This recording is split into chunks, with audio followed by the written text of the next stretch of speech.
महाभारत भारत का गौरवशाली इतिहास। हम कथा सुनाते पांडव सकल महान की। यह महाभारत है पुण्य कथा श्री भगवान की।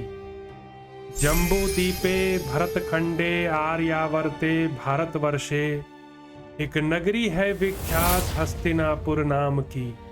यह जन्मभूमि है पांडव सकल महान की। यह महाभारत है पुण्य कथा श्री भगवान की।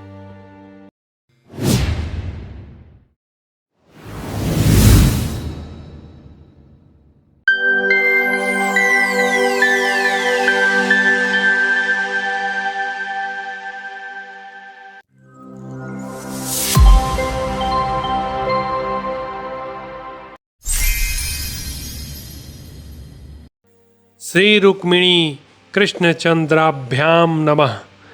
महाभारत भारत का गौरवशाली इतिहास। द्रोण पर्व। राजा गय का चरित्र। नारद जी कहते हैं, सृजय राजा अमूर्तरे के पुत्र गय की भी मृत्यु सुनी गई है। राजा गय ने 100 वर्षों तक नियमपूर्वक अग्निहोत्र करके होमावशिष्ट अन्न का ही भोजन किया।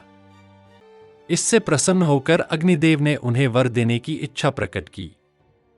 अग्निदेव की आज्ञा से गय ने उनसे यह वरदान मांगा, मैं तप, ब्रह्मचर्य व्रत, नियम और गुरुजनों की कृपा से वेदों का ज्ञान प्राप्त करना चाहता हूं।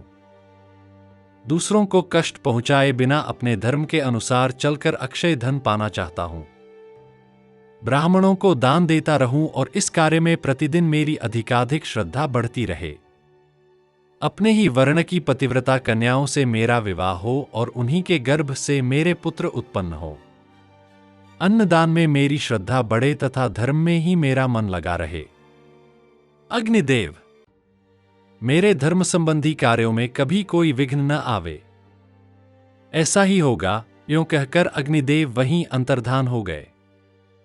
राजा गय ने वह सब कुछ पाकर धर्म से ही शत्रुओं पर विजय पाई। राजा ने यथासमय 100 वर्षों तक बड़ी श्रद्धा के साथ दर्श, पौर्णमास, आग्रहण और चातुर्मास्य आदि नाना प्रकार के यज्ञ किए तथा उनमें प्रचुर दक्षिणा दी। वे 100 वर्षों तक प्रतिदिन प्रातःकाल उठकर 1,60,000 गौ, 10,000 अश्व तथा 1,00,000 स्वर्ण मुद्रा दान करते थे। वे सोम और अंगिरा की भांति संपूर्ण नक्षत्रों में नक्षत्र दक्षिणा देते हुए नाना प्रकार के यज्ञों द्वारा भगवान का यजन करते थे। राजा गय ने अश्वमेध नामक महायज्ञ में मणिमय रेत वाली सोने की पृथ्वी बनवाकर ब्राह्मणों को दान की थी। गाय के यज्ञ में संपूर्ण यूप जाम्बूनद नामक सुवर्ण के बने हुए थे। उन्हें रत्नों से विभूषित किया गया था। वे समृद्धिशाली यूप संपूर्ण प्राणियों के मन को हर लेते थे। राजा ने यज्ञ करते समय हर्ष से उल्लसित हुए ब्राह्मणों तथा अन्य समस्त प्राणियों को संपूर्ण कामनाओं से संपन्न उत्तम अन्न दिया था।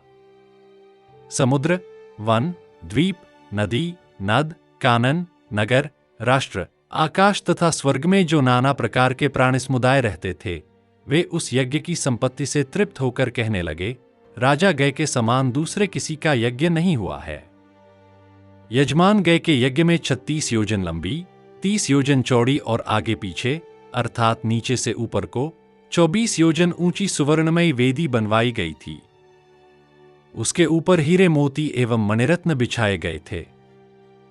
प्रचुर दक्षिणा देने वाले गय ने ब्राह्मणों को वस्त्र, आभूषण तथा अन्य शास्त्रोक्त दक्षिणाएं दी थीं। उस यज्ञ में खाने पीने से बचे हुए अन्न के 25 पर्वत शेष थे। रसों को कौशलपूर्वक प्रवाहित करने वाली कितनी ही छोटी छोटी नदियां तथा वस्त्र, आभूषण और सुगंधित पदार्थों की विभिन्न राशियां भी उस समय शेष रह गई थीं। उस यज्ञ के प्रभाव से राजा गय तीनों लोकों में विख्यात हो गए।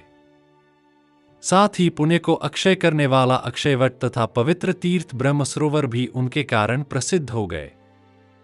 चैत्य सृजय, वे धर्मज्ञान आदि चारों कल्याणकारी गुणों में तुमसे बहुत बड़े चढ़े थे और तुम्हारे पुत्र से भी अधिक पुण्यात्मा थे।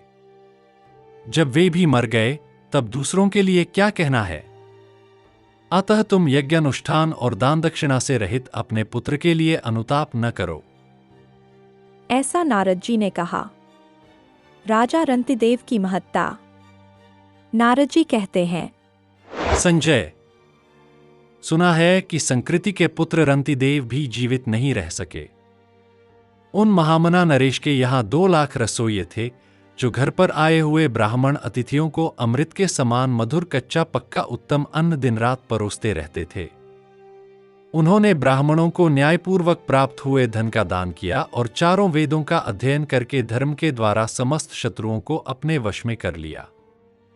ब्राह्मणों को सोने के चमकीले निष्क देते हुए वे बार बार प्रत्येक ब्राह्मण से यही कहते थे कि यह निष्क तुम्हारे लिए है, यह निष्क तुम्हारे लिए है, तुम्हारे लिए, तुम्हारे लिए कहकर वे हजारों निष्क दान किया करते थे। इतने पर भी जो ब्राह्मण पाए बिना रह जाते, उन्हें पुनः आश्वासन देकर वे बहुत से निष्क ही देते थे। राजा रंतिदेव एक दिन में सहस्रों कोटि निष्क दान करके भी यह खेद प्रकट किया करते थे कि आज मैंने बहुत कम दान किया। ऐसा सोचकर वे पुनः दान देते थे। भला दूसरा कौन इतना दान दे सकता है? ब्राह्मणों के हाथ का वियोग होने पर मुझे सदा महान दुख होगा, इसमें संदेह नहीं है। यह विचार कर राजा रंतिदेव बहुत धन दान करते थे। सृजय 1000 सुवर्ण के बैल, प्रत्येक के पीछे 100 गायें और 108 स्वर्ण मुद्राएं, इतने धन को निष्क कहते हैं। राजा रंतिदेव प्रत्येक पक्ष में ब्राह्मणों को करोड़ों निष्क दिया करते थे। इसके साथ अग्निहोत्र के उपकरण और यज्ञ की सामग्री भी होती थी। उनका यह नियम 100 वर्षों तक चलता रहा। वे ऋषियों को करवे, घड़े, बटलोई, पिठर, शया, आसन, सवारी, महल और घर, भांति भांति के वृक्ष तथा अन्नधन दिया करते थे। बुद्धिमान रंतिदेव की सारी देय वस्तुएं सुवर्ण में ही होती थीं। राजा रंतिदेव की वह अलौकिक समृद्धि देखकर पुराणवेत्ता पुरुष वहां इस प्रकार उनकी यशोगाथा गाया करते थे। हमने कुबेर के भवन में भी पहले कभी ऐसा रंतिदेव के समान भरा पूरा धन का भंडार नहीं देखा है, फिर मनुष्यों के यहां तो हो ही कैसे सकता है। वास्तव में रंतिदेव की समृद्धि का सारतत्व उनका सुवर्णमय राजभवन और स्वर्ण राशि ही है। इस प्रकार विस्मित होकर लोग उस गाथा का गान करने लगे। संकृति पुत्र रंतिदेव के यहां जिस रात में अतिथियों का समुदाय निवास करता था, उस समय वहां 21,000 गौएं छूकर दान की जाती थी। वहां विशुद्ध मणिमय कुंडल धारण किए रसोइये पुकार पुकार कर कहते थे, आप लोग खूब दाल और कड़ी खाइए।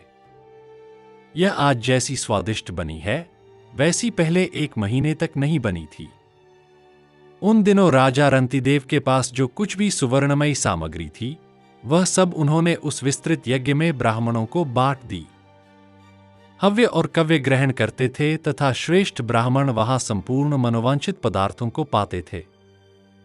श्वेत्य सृजय, वे रंतिदेव चारों कल्याणमय गुणों में तुमसे बहुत बड़े चढ़े थे और तुम्हारे पुत्र की अपेक्षा बहुत अधिक पुण्यात्मा थे।